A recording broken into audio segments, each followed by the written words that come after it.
세상에서 가장 큰 비극이 있다면 그것은 가난한 게 아닙니다. 못 배운 것도 아닙니다. 그것은 사랑받지 못하고 사랑하지 못하는 것입니다. 엄마가 더 이상 자기를 사랑하지 않는다고 느끼는 10대 딸 아이의 마음을 여러분 짐작할 수 있겠습니까? 늙었다고 자식에게 버림을 받는 70대 노인의 마음은 또 어떨까요? 더 이상 남편이 자기를 사랑하지 않는다고 느끼는 40대 여인의 마음은 어떨까요? 학교에서 친구들에게 왕따 당하는 아이의 어린 학생의 마음은 또 어떨까요? 오늘날 이 시대의 모든 폭력의 배후에는 사실은 사랑받지 못한, 그리고 사랑하지 못한 상처 때문에 그런 문제들이 생긴다고 느껴집니다. 소나 돼지는 사랑 때문에 죽지 않습니다. 여러분, 애인이 변심해서 죽은 돼지를 보신 적이 있으신가요?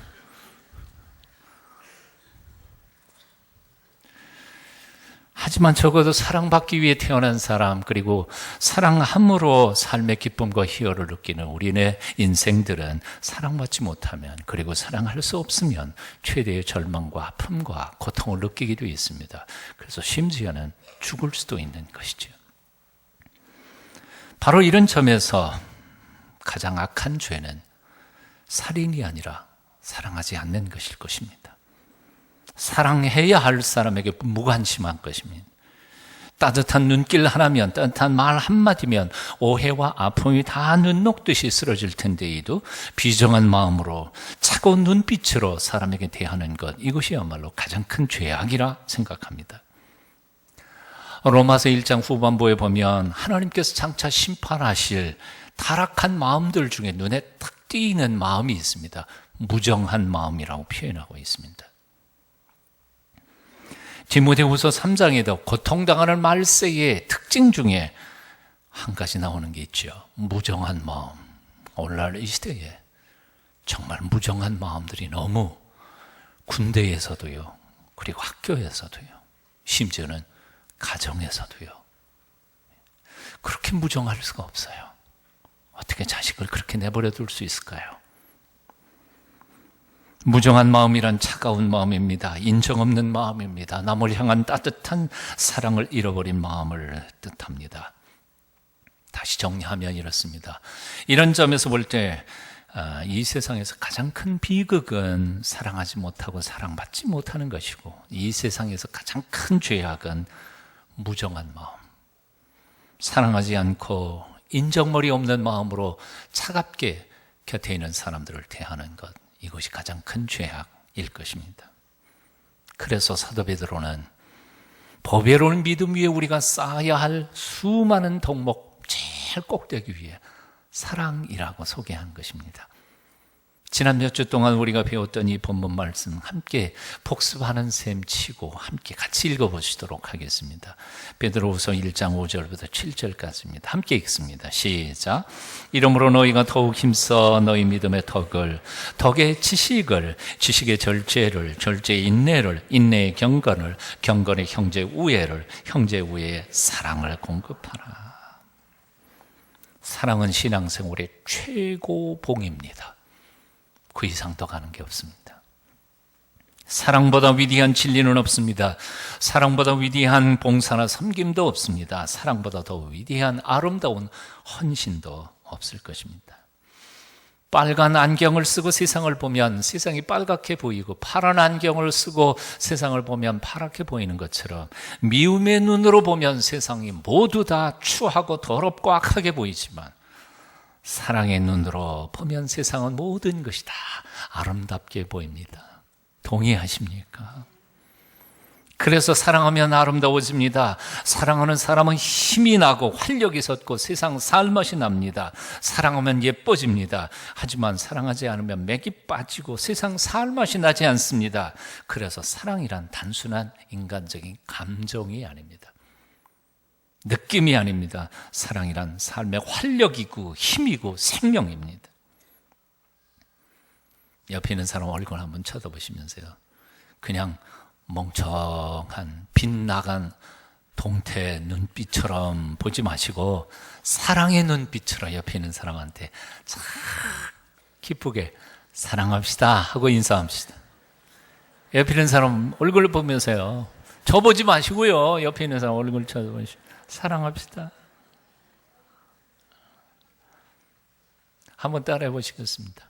사랑은 최고의 믿음입니다. 예, 믿음 해도 사랑하는 것 이외에 믿음은 더 위대한 믿음은 없어요. 자, 그렇다면 사랑이란 무엇일까요? 첫째, 감정이 아니라 의지입니다. 감정은 변하기 쉽습니다. 하지만 의지는 환경에 상관없이, 사랑의 대상의 조건에 상관없이 한결같을 수 있습니다. 사랑은 결심입니다. 참된 사랑은 사랑하기로 결심해서 생기는 것입니다. 왠지 그 사람은 정이 안 가요. 왠지 미워요. 주는 것 없이 미워요. 이런 말을 하는 사람은 성경 속에 나타난 사랑의 의미를 전혀 알지도 못하는 사람입니다. 진정한 참된 사랑이란 그런 거 아니거든요. 감정적 사랑은 항상 변하게 되어 있습니다. 무드를 따라가는 사랑은 쉽게 변질되게 되어 있습니다. 하룻밤 술집에서 만난 풋사랑이 오래 갈 것이라고 생각하는 사람은 정말 어리석은 사람입니다. 사랑에는 감정적 요소가 없는 것 아닙니다만, 그러나 정말 진정한 참된 사랑은 거의 99%가 의지입니다. 의지. 우리 부모님 때의 어르신들은 다 연애해서 결혼하신 분들이 별로 없습니다. 뭐 그런 신여성도 사실은 있기는 있었겠지만, 저희 어머님은 15살에 시집 오셨습니다.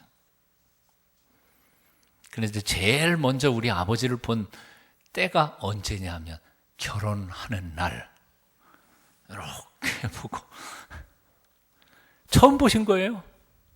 결혼하는 날 처음 우리 아버지를 보신 거예요. 결혼하기 1년 전에 외할아버지가 어머니한테 말씀하시더랍니다. 야, 네 신랑감 봐, 나왔다. 얼굴이 새빨개지면 14살짜리가 그러지 않겠어요? 얼굴이 새빨개지면서 도망가 버렸대요. 얼마 지난 다음에 날짜 잡았다. 그리고 날짜 잡고 결혼식 올리는데 올리는 그 순간에 이렇게 본 거죠. 그래서 제가 물어봤어요. 엄마, 아버지 어떻게 보입니까? 키도 쬐끄맣고 새까만 게 되게 못생겼더라. 그 얘기를 듣는 아버지가 옆에서 피식이 웃고 계셨습니다. 제가 짓궂게 이렇게 물어봤지. 엄마, 그때 도망가 버리지 그랬어. 그랬으면 저는 이 세상에 존재하지 않았을 거예요. 어디 그럴 수 있냐? 그러고 웃으셔요. 그런 어른들이 한평생 정말 연애 감정이라는 게 있었겠어요. 그런데 이제서 가만히 돌이켜서 생각해 보면 요즘에 연애하고 결혼한 젊은 부부들보다 우리 어르신들은 결혼 생활을 잘 못했을 것 같죠? 아닌 것 같아요. 오히려 그분들은요, 얼마나 서로를 위하고 존경하고 그렇게 서로를 위하여 목숨을 걸고 한 번도 상대방이 고통당할 때 도망갈 생각을 하신 분들이 거의 없어요. 다 곁에 끝까지 자리를 지키고 사랑하셨던 거예요. 왜 그럴까요? 이유는 간단합니다. 사랑은 감정이 아니라 의지이기 때문에 그렇습니다. 요즘 사람들은 너무 쉽게 만났다가 너무 쉽게 헤어집니다. 돌이켜보면 평생 서너 번씩 결혼했다가 헤어지는 사람들도 요즘 심심치 않게 봅니다. 그런 사람들보다 우리의 어르신들이 결혼 생활 불행하게 살았다고 생각하십니까? 전혀 그렇지 않습니다. 참된 사랑은 의지입니다.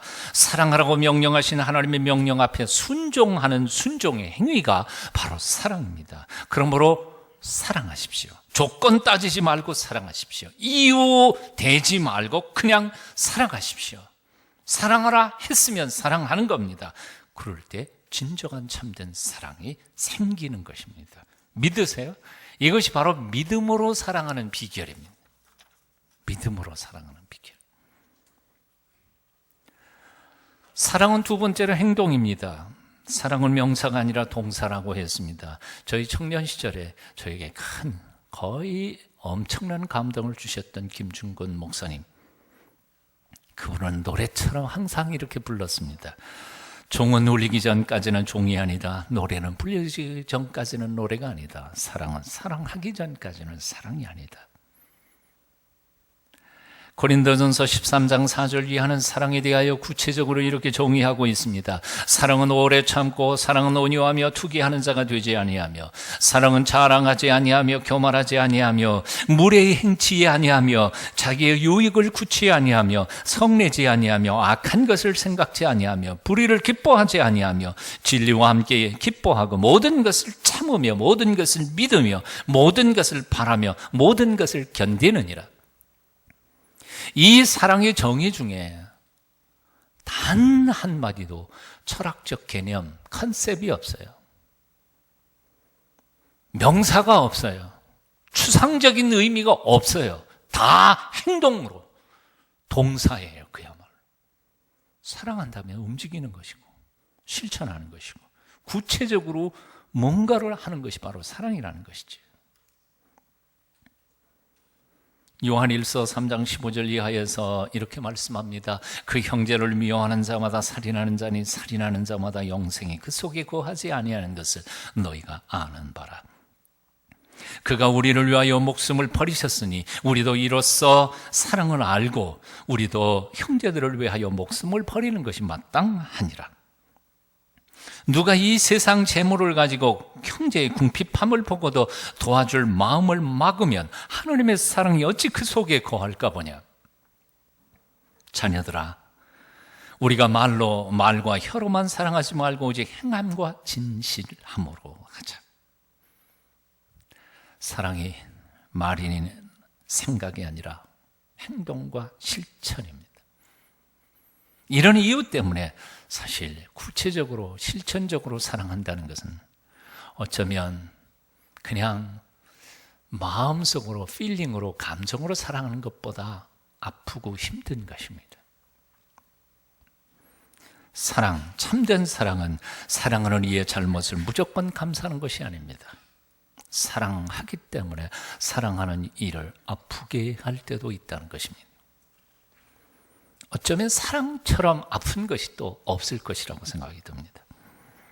우리의 사랑이 얄팍한 감정이 아니고 정말 상대를 아끼고 위하는 참된 사랑의 감정이라면 때로는 사랑하기 때문에 매를 들기도 합니다. 사랑하기 때문에 몰이할 때도 있습니다. 사랑하기 때문에 뼈아픈 이야기도 해야 할 때가 있더란 말이죠. 그저 그 사람 앞에서 아첨만 하는 것은 진정한 참된 사랑이 아닙니다. 오히려 앞에서는 뼈아픈 충고를 하고도 뒤를 돌아서는 피눈물 흘리는 기도로 중보기도 하는 것이 진정한 사랑일 줄로 믿습니다. 그럼에도 불구하고 우리는 얼마나 자주 내게 아첨하는 사람을 나를 사랑한다고 착각하는지요. 내게 사랑의 충고를 하는 이를 나를 미워한다고 오해하는지요. 그래서 사랑에는 반드시 분별력이 있어야 합니다. 분별력이 있어야 합니다. 진정한 참된 사랑을 분별할 수 있는 지혜, 그리고 진정한 참된 사랑을 할 수 있는 과감한 헌신과 희생이 있어야 합니다. 동순교회 와서 얼마 안 돼서 어느 모 권사님을 제가 많이 오해를 했습니다.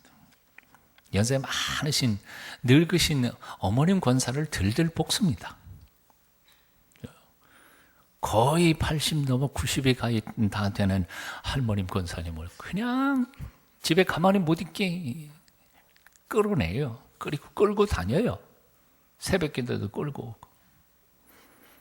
아프다 그러는데 그 딸내미 권사님이 뭐라 그러는 줄 알아요? 엄살 부리지 말고 일어나요. 세상에 이런 못된 딸이 어디 있어요. 근데 얼마 후에 제가 알아보니까 그 따님은 권사님이 늙으신 어머니가 빨리 더 쇠약해지지 않도록 하기 위하여 일부러 들들 볶고 있는 것이었습니다. 여러분 질문 한번 해볼까요? 누가 친정어머니를 더 사랑하는 사람일까? 어머니 가만히 계세요. 괜히 나돌다가 다리 부러지기도 하고 넘어지면 다치기도 하고 그런 사람이에요? 아니면 힘들어도 빨리 일어나세요. 들들 볶아서 끌고 다니는 사람이에요. 대답은 여러분들이 알아서 들으시고요.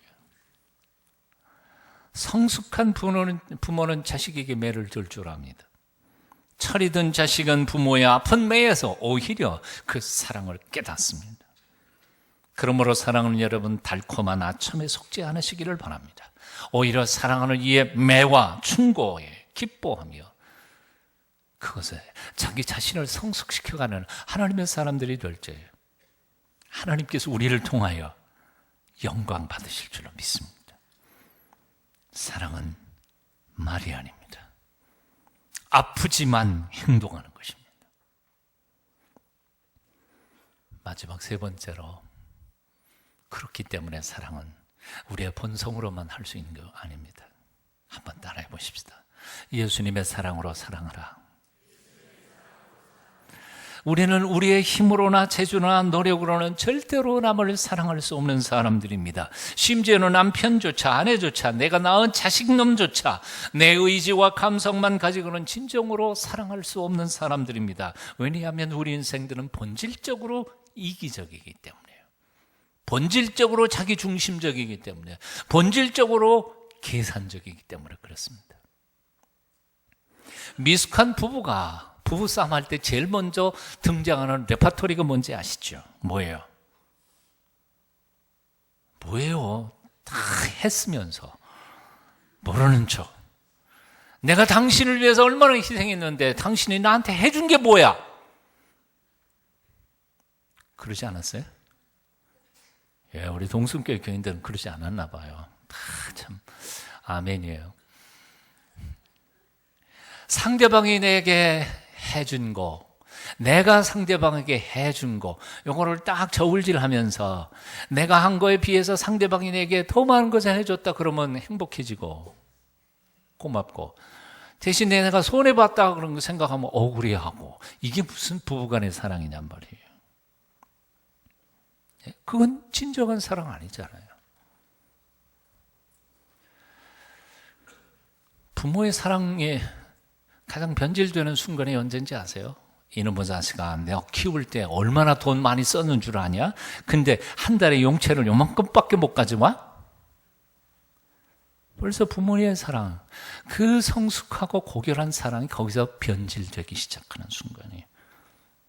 그놈한테 투자한 거, 내가 받는 거 계산해 보니까 손해봤거든요. 그건 사랑이 아니에요. 그건 품앗이지. 저 시장 바닥에서나 투자하고 이익만 남기는 거지. 그런데 솔직하게 얘기하면 우리는 본능적으로, 본성적으로 그걸 계산하고 있습니다. 너나 할 것 없이요. 계산하고 있습니다. 왜? 우리는 본성적으로 이기적이니까요. 계산적이니까요. 자기중심적이니까요. 그래서 우리의 본능과 우리의 생각으로는 우리는 서로를 온전한 사랑으로 사랑할 수 없습니다. 사랑했기 때문에 더 사랑하려고 결혼한 부부 사이에도 본성적인 사랑으로는 사랑할 수 없습니다. 내가 낳은 자식놈, 그 자식놈도 내가 그렇게 사랑할 수 없어요. 바로 그래서 우리는 참된 사랑을 하기 위하여 하나님 앞에 매 순간 엎드려야 합니다. 나를 위해 기꺼이 죽어주신, 피 흘리신 예수 그리스도의 사랑의 표현인 십자가 앞에 날마다 엎드려 그 사랑을 배우고 익히고 훈련받아야 합니다. 그 사랑을 힘입어서 우리는 남을 사랑할 수 있는 것입니다. 우리의 사랑은 마치 달과 같습니다. 달은 본래 빛을 낼 수 없는 지구와 똑같은 흙덩어리였습니다. 하지만 밤에 보면 달은 해처럼 밝게 빛을 내면서 어두운 우리의 밤길을 비추어 줍니다. 왜? 태양에서부터 오는 빛을 받아서 반사하기 때문입니다. 우리 인간들은 철저히 이기적입니다. 우리는 본래부터 자기만 아는 흙덩어리들입니다. 하지만 만일 우리가 사랑의 태양이신 예수 그리스도의 그 사랑의 빛을 받기만 한다면 우리도 예수님처럼 사랑할 수 있게 됩니다. 심지어는 그렇게 성숙하다가 보면 남을 위해 기꺼이 죽을 수 있는 자리까지 가기도 합니다. 2000년 기독교 역사 속에 우리의 선배들 중에 그런 위대한 분들이 얼마나 많습니까? 이론이 아닙니다. 실제의 삶이고 우리의 선배들이 보여주신 삶의 증거들이 수도 없이 많습니다. 사랑의 사도인 요한은 이렇게 말합니다. 우리가 사랑하면 그가 먼저 우리를 사랑하셨습니다. 그의 사랑을 받을 때 흙덩어리 같은 우리도 주님처럼 사랑할 수 있는 사람으로 성숙해 갑니다. 십자가 사랑의 기적입니다. 켄터키 주의 루이빌의 의과대학 병원에서 일어났던 일이었습니다. 어느 부부가 이혼을 하면서 6살 난 아들을 다른 집에 양자를 보내고 헤어져 버렸습니다. 이 아이는 그 후 양부모 밑에서 자랐는데 그 양부모는 걸핏하면 이 아이를 폭행하고 때리고 쥐어받고 심지어는 아이만 홀로 남겨놓고 자기들끼리 여행을 수십일 동안 다녀오기도 했습니다. 본래 미국에서는 법적으로 이렇게 안 되죠. 미성년자를 홀로 남겨놓으면 걸리죠. 양부모에게 학대를 받으면 받을수록 아이는 자기를 버리고 떠났던 친부모를 원망하기 시작했습니다. 그래서 이 아이는 12살 때부터 시퍼렇게 날이 선 칼을 몸에 품고 다녔습니다. 자기를 버린 친부모를 만나서 복수할 생각 때문이었습니다. 가슴에 거듭하여 쌓인 이 아이의 원한은 드디어 22살 때 자신의 위를 상하게 해서 결국 위의 절반을 잘라내는 수술을 합니다. 하지만 퇴원한 후 8개월 만에 다시 입원해서 위의 나머지 절반마저도 잘라내야 했습니다. 그럼에도 불구하고 6개월 만에 3번째로 그는 다시 입원하고 맙니다. 병원에서 의사들이 그를 계속해서 진단하다가 결국 수술이 아니라 정신과적인 치료가 필요하다는 사실을 결론으로 내렸습니다. 정신과 의사들이 그를 상담을 통해서 치료를 시작했습니다. 그리고는 이 사람의 위가 망가진 것은 친부모에 대한 원한과 미움에서부터 비롯됐다는 사실을 발견하게 됩니다. 이것을 치료하기 위해서는 친부모를 만나 서로 용서하고 용서받으며 그 한을 풀어내기 전까지는 불가능하다는 사실을 발견하고 원목과 협조를 해서 수소문 끝에 부모를 찾아냅니다. 아버지는 이미 세상을 떠났다는 사실을 발견하고 결국 살아남아 있는 어머니를 찾아 병원 원목실에서 함께 만나게 됩니다. 아들은 며칠 동안 자기 어머니를 아예 쳐다보지도 않은 채 욕만 퍼부어대고 있었습니다. 그런 아들을 바라보며 어머니는 하염없이 울며 용서를 빕니다. 얘야, 내가 잘못했다. 내가 잘못했다. 결국 사흘 만에 아들은 어머니의 가슴에 얼굴을 묻고 울기 시작합니다. 그리고 눈 녹듯이 그의 한이 풀리면서 며칠을 울고 부둥켜 안고 함께 울던 모자는 마침내 서로를 진정하고 용서하게 됩니다. 그때부터 아들의 위에 기적이 일어났습니다. 위 벽을 녹이던 강한 산성의 소화액이 줄어들면서 미는 저절로 스스로 치유되기 시작했던 것입니다. 얼마 후에는 그는 수술도 하지 않은 채 완쾌되어서 퇴원을 합니다. 용서와 사랑이 만든 기적이었습니다. 2차 세계대전 당시에 크리스찬 건축 설계사였던 피셔라고 하는 사람이 아우슈비츠 수용소에 갇혀 있었습니다. 점점 기력을 잃고 죽어가던 한 사람이 곁에 있었는데 웬일로 자기에게는 그 따뜻한 수프가 나왔는데 이 사람에게는 딱딱하게 말라 빠져버린 빵 조각 하나만 배급이 되곤 했습니다. 이 죽어가는 기력을 잃고 죽어가는 사람이 그 따뜻한 수프를 먹고 싶어서 자기 빵하고 바꿔 먹자 그렇게 요청을 했는데 자기도 그 말라빠진 빵 조각을 침하고 섞어서 이렇게 먹기가 참 싫었는데 그래도 죽어가는 사람의 요청이니까 할 수 없이 바꿔줍니다. 그렇게 아마 오랜 세월 동안 바꿔 먹고 그랬었던가 봅니다. 그리고 얼마 후에 이제 2차 세계대전이 끝난 다음에 물론 그 사람은 죽었고 이 사람은 아우슈비츠 수용소를 나오게 되고 의사한테 자기 진단을 받으면서 이 얘기를 했더니 의사가 이렇게 말하더라는 거죠. 당신이 오늘까지 살았던 이유는 딱 하나, 수프를 먹지 않고 빵 조각을 먹은 것 때문입니다. 왜냐하면 우리가 조사해본 결과 수프에는 영양가가 하나도 없었습니다. 하지만 말라 비틀어진 그 빵 조각에는 그래도 어느 정도 영양가가 있었기 때문입니다. 당신은 그 사람에게 사랑을 베풀었기 때문에 오히려 지금까지 살아남을 수 있었습니다. 사랑 때문에 기꺼이 양보하십시오. 당장은 손해보는 것 같아도 죽을 자리에서도 오히려 살아남을 수 있도록 하나님은 우리에게 은총을 베풀어 주실 것이기 때문입니다. 곰곰이 묵상해 보면 사탄 마귀란 놈은 미움을 이용해서 자기 세력을 확장하고 있습니다. 정치도 반대 세력에 대한 증오심을 키워서 자기 세력을 키우고 힘을 얻는 것 같습니다. 노사 문제, 이념의 갈등, 남북 대화, 한일 관계 이 모든 영역에서 오늘 이 시대에 사탄은 증오심을 이용하고 있음을 우리는 발견하게 됩니다. 하지만 하나님께서는 사랑의 힘으로 세상을 정복해 가십니다. 믿으세요? 특별히 오늘 해방기념주일에 한일 관계를 다시 한번 생각해 봅니다. 일본의 우파 정권 미워 죽겠지만 사실은 불쌍한 사람들입니다.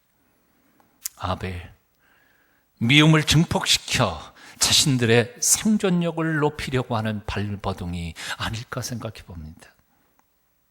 지난해 8월에 제가 만났던 일본 목사님 한 분은 그 사실을 너무나 잘 알고 있었습니다. 그래서 기도를 요청했습니다. 우리를 불쌍히 여겨 주십시오. 우리를 위해 기도해 주십시오. 정치적인 대립, 증오심을 강화한 힘의 경쟁은 결국은 모두 망할 것입니다. 모두 망합니다. 일본만 망하는 게 아니라 우리도 결코 제대로 살아남을 수 없을 것입니다. 해방기념주의를 맞으면서 우리의 국제관계에서 살아남고 또한 건강한 모습으로 이 세상 속에서 대한민국이 제사장 국가가 될 수 있는 비결 하나밖에 없습니다. 상대방을 있는 그대로 그냥 사랑하는 것 이외에는 없습니다. 사랑만이 한일 관계를 풀 수 있을 것이라고 믿습니다. 사랑만이 남북 통일을 이룰 수 있을 것이라고 믿습니다. 해방기념주의를 맞으며 일제 때 동경 감옥에서 죽어갔던 학생 시인 윤동주의 시를 마지막으로 읽어드리고 싶습니다. 죽는 날까지 하늘을 우러러 한 점 부끄러움이 없기를. 잎새에 이는 바람에도 나는 괴로워했다. 별을 노래하는 마음으로 모든 죽어가는 것을 사랑해야지. 그리고 나한테 주어진 길을 걸어가야겠다. 오늘 밤에도 별이 바람에 스치운다. 1941년 11월 20일. 여러분 죽지 않을 사람이 있을까요? 죽지 않을 사람이 있을까요? 아베도 죽을 겁니다. 김정은도 죽을 겁니다. 아니요, 저도 죽을 겁니다. 여러분도 다 죽으실 것입니다. 별을 노래하는 마음으로 모든 죽어가는 것을 사랑해야지. 아베도 김정은도 우리가 사랑해야 한다면 하물며 내 곁에 있는 아내, 남편 사랑 못할 게 어디 있습니까? 내 자식, 우리 부모님 사랑 못할 게 어디 있습니까? 교회 안에 있는 우리 크리스찬들, 신앙의 동지들 사랑해야 하지 않겠습니까? 사랑이 세상을 아름답게 만들어갈 것입니다. 기도하겠습니다. 오늘도 우리를 새롭게 하시는 주님을 찬양합니다. 해방 기념주의를 맞으며 다시 한번 오직 사랑만으로 세상을 따뜻하게 만들어 가기로 결심하는 저희가 되도록 도와주시옵소서. 우리의 부족한 사랑에 십자가의 피 묻은 사랑으로 매 순간 공급하여 주시옵소서. 예수님의 이름으로 기도합니다.